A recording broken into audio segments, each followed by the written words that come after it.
Terima kasih Tuan Yang Ketua. Saya ingin mengucapkan terima kasih kerana diberi peluang untuk bahas rancangan undang-undang TPPA di Dewan Yang Mulia ini. Tuan Yang Ketua, dokumen Kementerian Kesihatan iaitu Malaysia's National Medicines Policy yang digubal pada tahun 2012 memberi satu komitmen kepada rakyat Malaysia bahawa akses kepada ubat adalah berdasarkan harga berpatutan, iaitu affordable medicine. Tambahan pula, kos ubat tidak boleh menjadi penghalang atau barrier kepada sesiapa untuk mendapat akses kepada ubat-ubatan. Dengan TPPA, Malaysia akan mengikut rejim TRIPS Plus ataupun Trade Related Aspects of Intellectual Property Rights Plus. Saya khawatir rejim TRIPS Plus ini akan bercanggah dengan dasar kerajaan sendiri iaitu Malaysia's National Medicines Policy, dan TRIPS Plus akan memangsakan hak rakyat untuk affordable medicine atau harga ubat berpatutan. Tuan Yang Ketua, dari tahun 2000, firma-firma farmaceutical Amerika Syarikat mula mendesak kerajaan Amerika untuk memasuki peruntukan TRIPS Plus dalam perjanjian perdagangan bebas atau FTA. Ini adalah sebab firma-firma gergasi ini tidak sokong TRIPS yang menjadi global standard untuk IPR pada tahun 1995.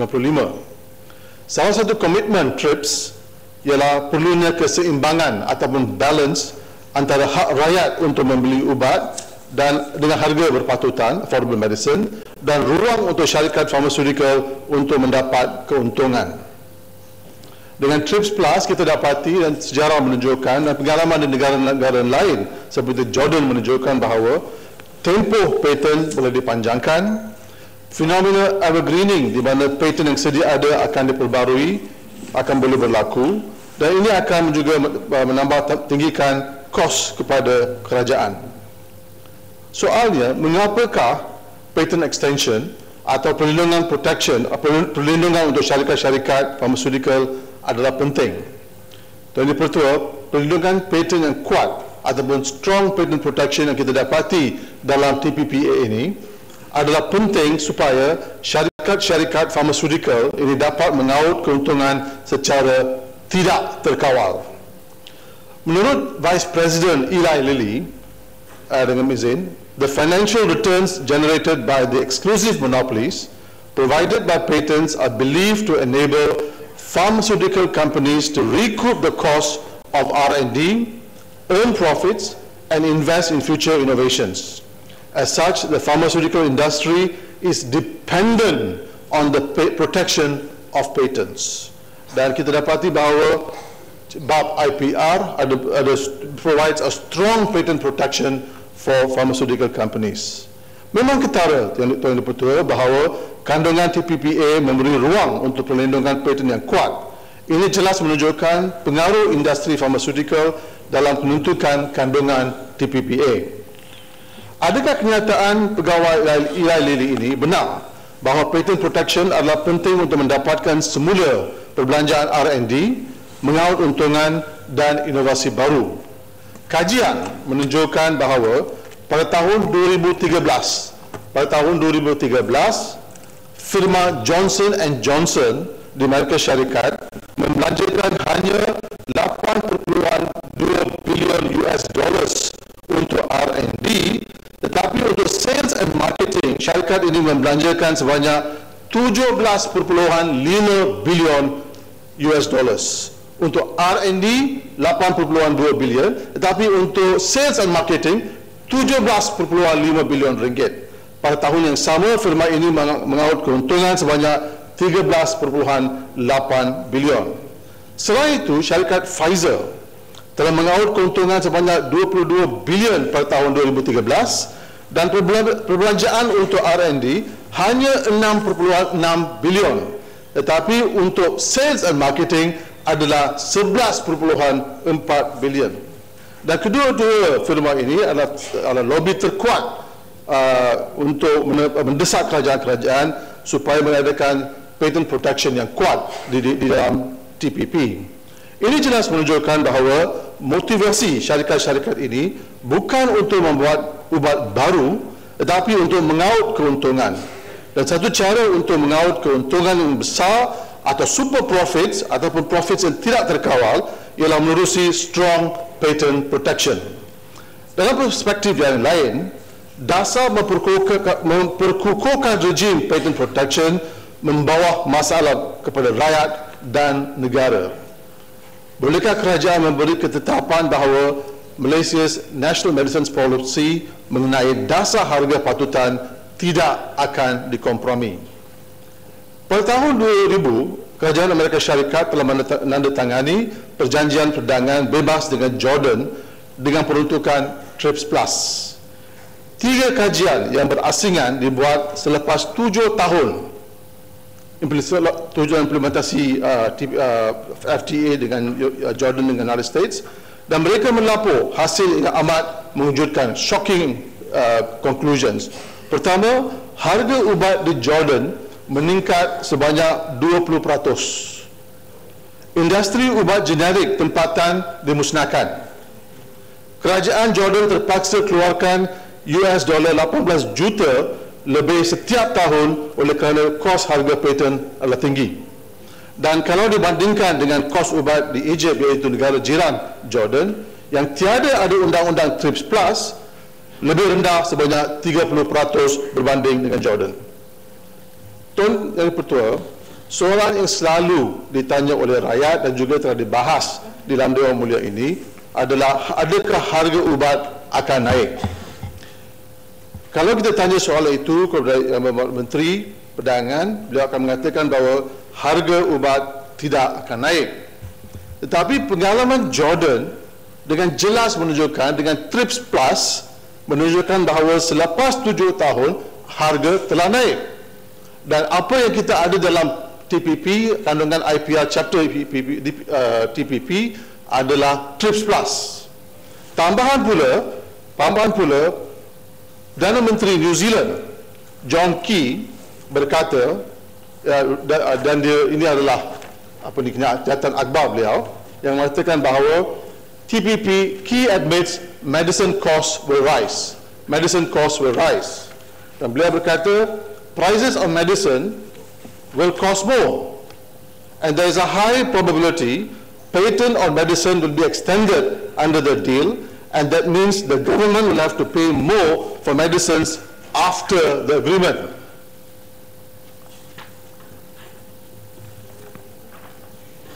Director General WHO, Margaret Chan, World Health Organization, dalam satu pernyataan akhbar, Pacific Trade Deal could limit affordable medicine or affordable drugs. World Health Chief, dia mengatakan bahawa there are some serious concerns about the TPP.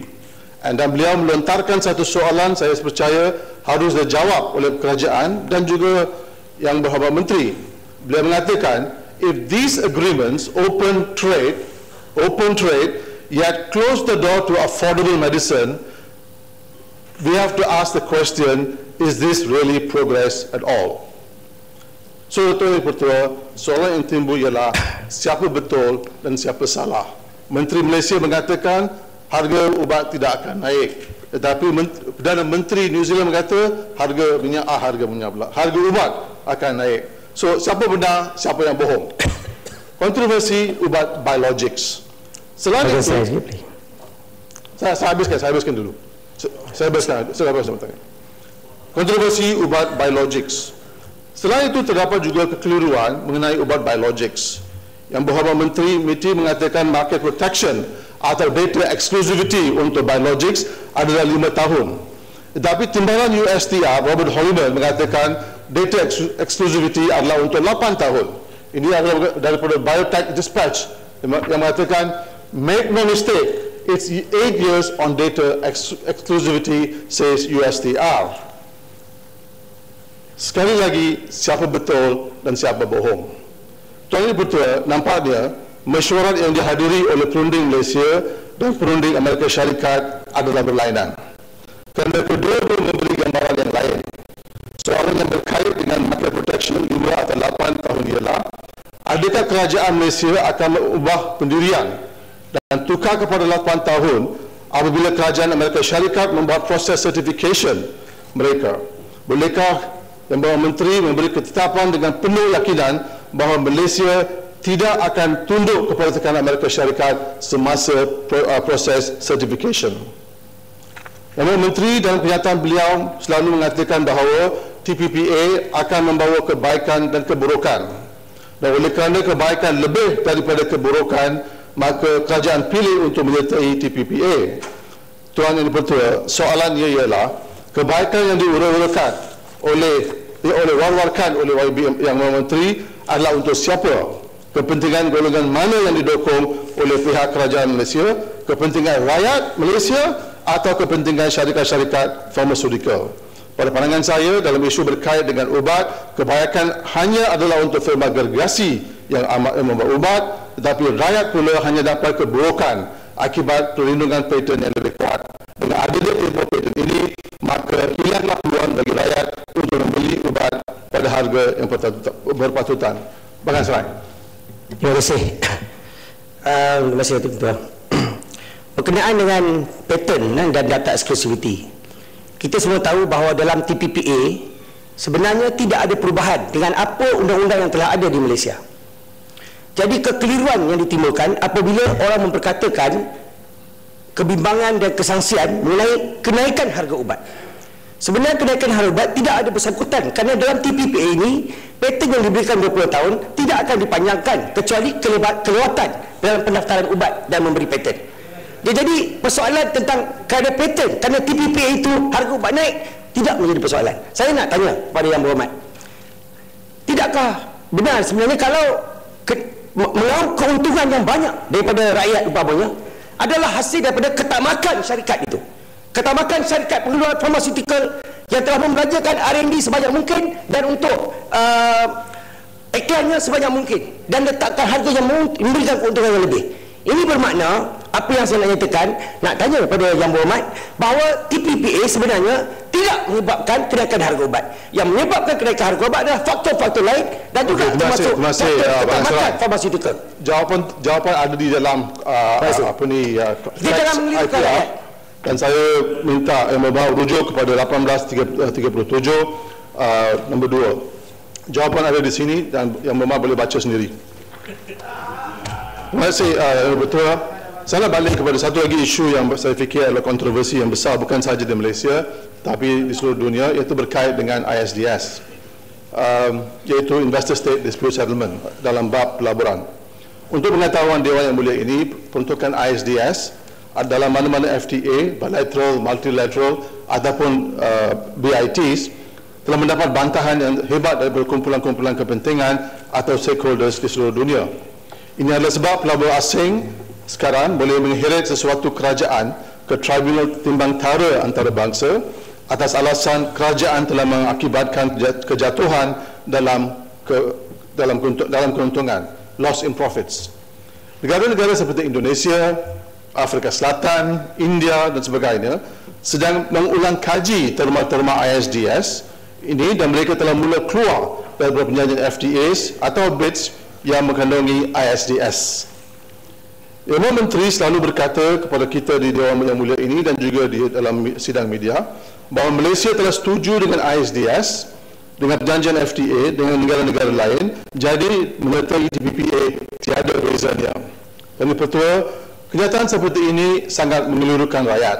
Hal ini juga menunjukkan bahawa kurang faham implikasi perjanjian dengan Amerika Syarikat. Adakah TPPA berbeza dengan FTA lain? Memang, sudah pasti. Pertama, pengaruh besar dalam TPPA ini adalah Amerika Syarikat. Dan industri-industri gergasi Amerika Syarikat are highly litigious.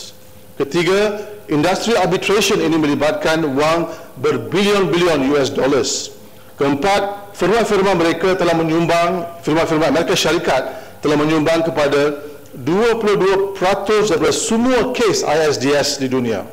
Kelima, Amerika Syarikat adalah tuan rumah kepada firma litigasi paling besar di dunia. Dan keenam dan yang penting sekali, paling penting sekali, Amerika Syarikat tidak pernah kalah dalam ISDS. So, ini adalah penting kita memahami sebelum kita tangani satu perjanjian yang ada ISDS. Keyakinan BT ataupun Yang Menteri menggunakan ISDS adalah kerana Malaysia telah menang 5 kes ISDS, termasuk kes Philip Groslin pada tahun 98 semasa kemenangan ekonomi Asia. Dan betul, kemenangan kes ini adalah berdasarkan definisi seorang pelabur. Dalam kes Philip Groslin, seorang pelabur yang membeli stok atau saham yang tidak diluluskan oleh pihak kerajaan tidak dapat dikelaskan sebagai atau dikategorikan sebagai satu pelaburan. Tetapi kalau kita guna pakai definisi pelabur TPPA, maka kerajaan akan kalah dalam Tribunal Timbang Tara Antarabangsa. Ini adalah sebab definisi pelabur adalah sangat luas dan tidak memberi perlindungan kepada kerajaan. Definisi pelabur TPPA sekarang ialah pertama, an enterprise. Shares, stocks and other forms of equity adalah A, B, C dengan E sampai H pun ada. Dan soalan saya kepada Yang Menteri, adakah sebuah syarikat bernilai RM2 atau RM100 layak menjadi pelabur? Sebab definisi pelabur ialah an enterprise.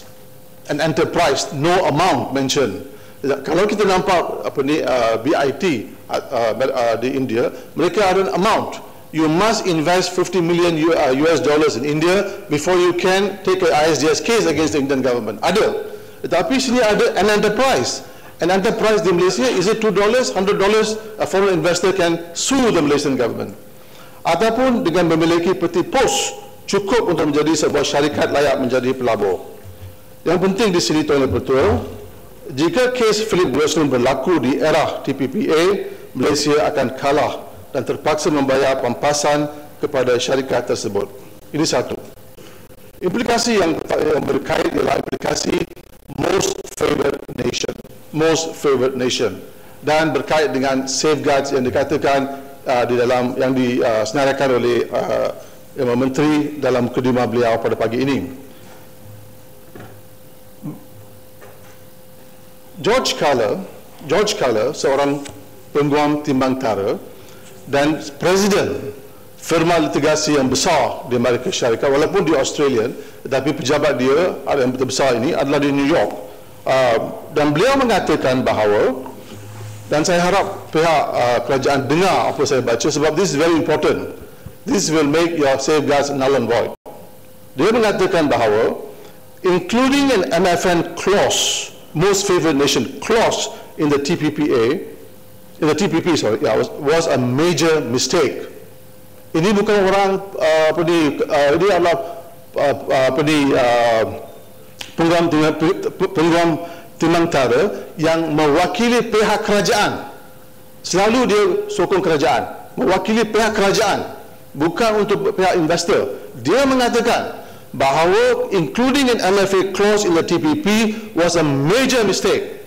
Essentially, an MFN clause is tantamount to a classic wipeout move. It would enable foreign corporations from TPP states to make a claim based on ISDS provisions in any other trade deal a member state has signed, no matter which country it was signed with. That means it does not matter how carefully the TPP is drafted, foreign investors can cherry pick another treaty a member state has signed and sue that government based on provisions included in that treaty. So essentially, all the safeguards that the government talks about is rendered useless. Kalau kita percaya apa George Cahill says. Cahill juga mengatakan bahawa ringkaskan tulang lagi 1 minit. Saya belum habis, saya baru start. 20 minit dah. Cahill juga mengatakan bahawa MFN is a dangerous provision to be avoided by treaty drafters whenever possible, because it can turn one bad treaty into protections never imagined for virtually an entire world of investors. Isu yang berikut ialah berkait dengan N915 yang mengatakan bahawa ada safeguards untuk Malaysia, dan beliau juga mengatakan bahawa the entire provision of 915 I have to go fast, tapi I'm sure the Aegis Chambers know what 915 is. Mengatakan bahawa the entire provision is negated by 5 words in the middle, unless otherwise consistent with this chapter. So at the end of the day, this provision, which really held out a lot of promise of being very protective, is actually much ado about nothing. So saya minta Yang Menteri untuk menjelaskan isu ini. Penjelasan ini adalah penting sebab kerajaan mengatakan bahawa ada safeguards yang cukup untuk melindungi kerajaan supaya tidak disaman oleh Tribunal Timbang Tara Antarabangsa. Tapi menurut pakar Timbang Tara, George Cahill, safeguards tidak boleh dipakai dan sekarang isu-isu yang berkaitan dengan kesihatan, alam sekitar dan lain-lain boleh disaman oleh syarikat-syarikat asing. Robert French, Ketua Hakim Australia, telah berkata bahawa ISDS ini memotong kuasa demokratik Mahkamah Australia dalam membuat sesebuah keputusan. Ini adalah selepas Philip Morris mengheret kerajaan Australia ke Tribunal Timbang Tara Antarabangsa. Beliau berkata, dan saya harap pihak Aegis Chambers dengar apa saya baca, arbitral tribunals set up under ISDS provisions are not courts, nor are they required to act like courts, yet their decisions include awards which significantly impact on the national economies and on national regulatory systems within nation states. The significance of ISDS arbitral process is global. They have general implications of national sovereignty, democratic governance and the rule of law with domestic legal systems. So, mengapakah kerajaan Malaysia ingin menandatangani perjanjian yang akan menghakis kedaulatan negara dan mengkurangkan ruang policy making space, membuat dasar perkara yang penting bagi sesebuah kerajaan untuk mentadbir negara. Memandangkan Peguam Tengah Tara dan Ketua Hakim Negara Australia jelas mengatakan bahawa kedaulatan negara akan dicabar. Policy making space of government will be affected. Saya minta Yang Menteri dan kerajaan berhenti berkata bahawa TPP tidak akan mencabar kedaulatan negara. Ini adalah penting. Adakah peruntukan ISDS akan membawa FDI? Itu pun adalah kontroversi. Jelas bahawa ISDS is not the sole contributor towards FDI. The UNCTAD mengatakan bahawa kestabilan ekonomi, politik, sosial termasuk kerajaan yang tulus, dasar yang teguh dan adil merupakan asas bagi setiap negara yang ingin menarik pelabur asing. UNCTAD juga berkata, investment agreements alone cannot turn a weak domestic investment climate into a strong one, and they cannot guarantee the inflow of foreign investments. And therefore, investment chapters cannot be a substitute. Ini UNCTAD, bukan saya. UNCTAD mengatakan cannot be a substitute for domestic policies and a sound national regulatory framework for investments. Tapi betul, Bank Dunia, Penyelidikan Ekonomi Bank Dunia mengatakan bahawa, dan ini kajian mengatakan bahawa analyzing 20 years of bilateral FDI flows from the OECD to developing countries finds little evidence that BITs have stimulated additional investments. Kajian European Commission reviewed the attitudes of European business community dan towards investment pelaburan, dan kesimpulan mereka ialah only 10% had a working knowledge. 10% hanya ada working knowledge of investment treaties. 40% had some general awareness, and 50% had no knowledge of investment treaties. So jelas kerajaan menyokong bab pelaburan dan TPP ini dengan alasan yang lemah. Kalau kerajaan telah jalankan kajian yang mengatakan bahawa ada persepsi positif dan terdapat hubung kait di antara pelaburan dan pelaburan langsung asing FDI, kerajaan harus menjadikan dokumen tersebut for public scrutiny. Dan akhir sekali Tuan Ketua, satu lagi isu yang perlu yang bangkit di sini adalah ancaman ke atas hak kepada air untuk rakyat. Menurut WASIA, Water Service Industries Bill, tiada sekatan ke atas pelabur asing untuk mengambil bahagian dalam industri air. TPPA juga memberi ruang kepada ini, dan klausul national treatment memaksa setiap negara termasuk Malaysia untuk melayan pelabur asing dan tempatan secara sama, tidak kira industri mana mereka ingin memasuki. Pengecualian kawat yang didapati oleh kerajaan adalah untuk kesihatan, pendidikan, sektor perikanan dan sebagainya, tetapi industri air tidak termasuk dalam senarai ini. Pada waktu sekarang, kebanyakan negara mengawal industri air dan menjual air pada harga yang berpatutan kerana air adalah hak asasi manusia. Adakah di Malaysia industri air di Malaysia akan diancam dan dipaksa oleh syarikat luar untuk menjual industri air kepada mereka, dan adakah kerajaan akan disaman untuk menekankan harga ceiling ke atas air? Saya mohon supaya Menteri menjelaskan perkara ini. Akhir sekali, Menteri, juga Tuan Ketua, saya telah menunjukkan 15 soalan pada minggu yang lalu berkenaan TPPA kepada MITI, dan saya harap soalan-soalan itu dapat dijawab, akan dijawab juga. Terima kasih. Ya, saya ingat